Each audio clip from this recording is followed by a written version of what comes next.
Hi, this English lesson is going to be about the emotion of missing someone or missing something, or even missing an era in your life.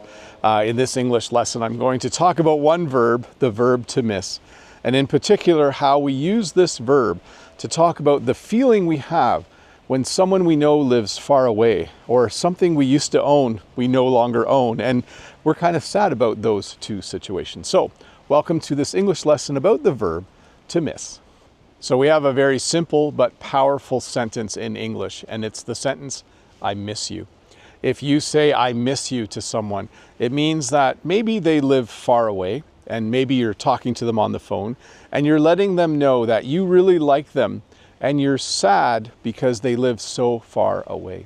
If you say, I miss you to a son who's at university, or maybe to a parent that lives in a different country than you, you're communicating to them the emotion that you love them and you are sad because you are not in the same place as them. So, I miss you is a very powerful sentence. You can also use this when you're talking to someone else.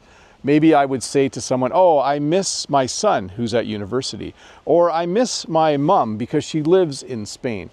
My mom doesn't live in Spain, by the way, but those are just example sentences. So the simplest way to use this verb to express that emotion is to just say, I miss you. You can also use this verb to talk about someone who has passed away, someone who has died.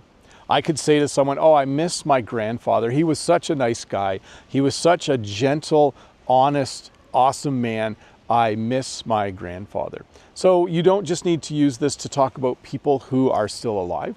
You can also use this to talk about relatives or parents or grandparents who have passed away, just to express how sad you are that they're no longer here on this planet with us. So for me personally, I miss my father, I miss my grandfather, my grandmother, my other grandfather, and my other grandmother. They were all really awesome people, and I miss them.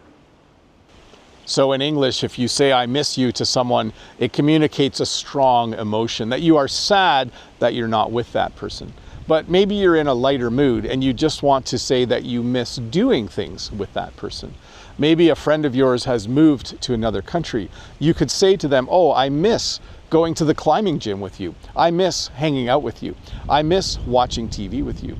So instead of telling them that you miss them, maybe you're a little bit shy about communicating that strong emotion. You could instead be a little bit lighter. You could just say that you miss doing things with them. So you can miss things as well. You could say, I miss my old car. Maybe you bought a new car and you have really good memories of your old car. You could say, I miss my old car. You could say, oh, I miss my old computer. It had better features than my new one. That doesn't sound possible, but maybe you miss your old computer. Maybe you've moved and you miss the town you used to live in. You could say, oh, I really miss the town I used to live in. This city that I live in now is way too busy. So when you are missing something, you can also describe it in the same way. You just say, I miss my old computer. I miss my old car. I miss my old town. You can also miss a time in your life.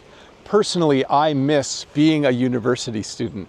It was awesome. I had no responsibilities. I would just go to the dining hall and there would be food for me. I didn't have to even cook my own meals. I miss being a little kid. I miss just playing all day Saturday. Now on Saturdays, usually I work in the morning and have a nap in the afternoon, and I have all kinds of responsibilities. So there might be a time in your life that you miss. You could describe it using the same format, the same verb. You could say, oh, I miss being a university student. I miss being a little kid. And we have a special way of describing the feeling you have when you're far from home and you miss home. We say that you are homesick. Sometimes when kids go to university, when they move out of the house, they miss home.